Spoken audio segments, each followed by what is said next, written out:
Keistimewaan yang kedua, masalah hadis. Masalah hadis. Seluruh firqah-firqah sesat, seluruhnya, Jahmiyah atau Mu'tazilah atau Khawarij atau Murji'ah, semuanya tahu yang namanya hadis adalah sabda siapa? Nabi sallallahu alaihi wasallam. Namanya hadis adalah sabda Nabi sallallahu alaihi wasallam karena Nabi adalah satu-satunya yang maksum. Nabi satu-satunya yang maksum.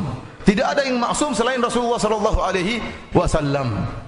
Sebagaimana perkataan Al-Imam Malik, Imam Darul Hijrah, imamnya kota Madinah, gurunya Al-Imam Syafi'i rahimahullah, yang Imam Malik termasuk dari 3 kurun mufaddalah, dari 3 generasi yang direkomendasi oleh Nabi sallallahu alaihi wasallam, khairun nasi qarni, thumma alladhina yalunahum, thumma alladhina yalunahum. Sebaik-baik generasi adalah generasiku, kemudian yaitu generasi sahabat, kemudian setelahnya generasi tabi'in, dan setelahnya generasi tabi'ut tabi'in. Di antaranya Imam Malik, dia termasuk tabi'ut tabi'in. Kata Imam Malik, kullun yu'khadhu min qawlihi wa yurad illa sahib hadzal qabr. Setiap orang, siapapun orangnya, ulama manapun, boleh diambil perkataannya dan boleh ditolak kecuali penghuni kubur ini, yaitu kecuali Rasulullah sallallahu alaihi wasallam. Tidak ada yang maksum kecuali Rasulullah sallallahu alaihi wasallam. Sementara orang-orang Syiah tidak. Makanya kita coba baca buku-buku hadis mereka. Hadis-hadis kita jelas. Sahih Bukhari, Sahih Muslim, Sunan Tirmidzi, Sunan Abu Dawud, Sunan Nasa'i, Sunan Ibnu Majah, Musnad Imam Ahmad, Mustadrak Al-Hakim, ya, dan buku-buku hadis yang lainnya, Sunan Al-Baihaqi dan yang lainnya. Semuanya berbicara tentang perkataan dan sabda Nabi sallallahu alaihi wasallam, perbuatan Nabi sallallahu alaihi wasallam dan takrirat, ya, penetapan Nabi sallallahu alaihi wasallam atau pembenaran Nabi sallallahu alaihi wasallam. Adapun orang-orang Syiah, coba buka buku hadisnya. Kita lihat seperti kitab Al-Kafi karangan Muhammad bin Ya'qub Al-Kulaini, kitab Al-Istibsar, ya. Kemudian karangan At-Tusi, Tahdzibul Ahkam juga karangan Muhammad bin Hasan At-Tusi.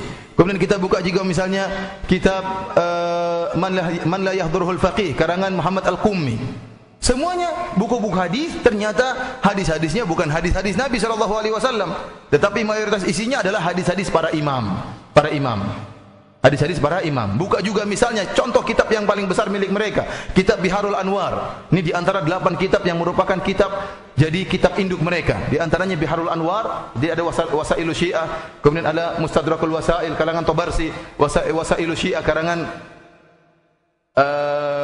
Al-Amili, kemudian kitab Al-Wafi karangan Al-Kashani, dan yang terakhir namanya Muhammad Al-Baqir Al-Majlisi punya kitab judulnya Biharul Anwar yang sekarang dicetak 110 jilid.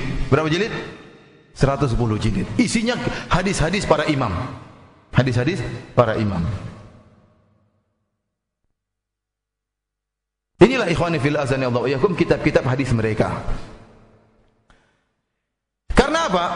Kenapa hadis-hadis tidak hanya terbatas pada hadis Nabi sallallahu alaihi wasallam? Karena keyakinan orang-orang Syiah, imam mereka maksum, tidak mungkin salah. Dan kelaziman dari orang yang maksum, kalau ada si fulan maksum, apa maksudnya maksum? Tidak mungkin salah. Kalau tidak mungkin salah berarti seluruh perkataannya, seluruh perbuatannya, seluruh pernyataannya semuanya benar. Kalau semuanya benar berarti dalil, ya atau tidak? Kalau dia tidak mungkin salah berarti setiap pernyataannya merupakan dalil, hujjah, sebagaimana hadis Nabi, sebagaimana Al-Quran tidak mungkin salah. Dan setiap perbuatannya juga merupakan hujjah dan tidak mungkin salah. Oleh karenanya ikhwani fillah azani Allah wa iyyakum, ya, kalau kita lihat dari sisi ini, ternyata hadis-hadis tidak cuma hadis-hadis Nabi sallallahu alaihi wasallam, tetapi hadis-hadis juga apa yang disandarkan kepada para imam 12, maka menunjukkan ternyata definisi hadis di sisi kita tidak sama definisi hadis di sisi mereka. Sumber hukum kita tidak sama dengan sumber hukum mereka.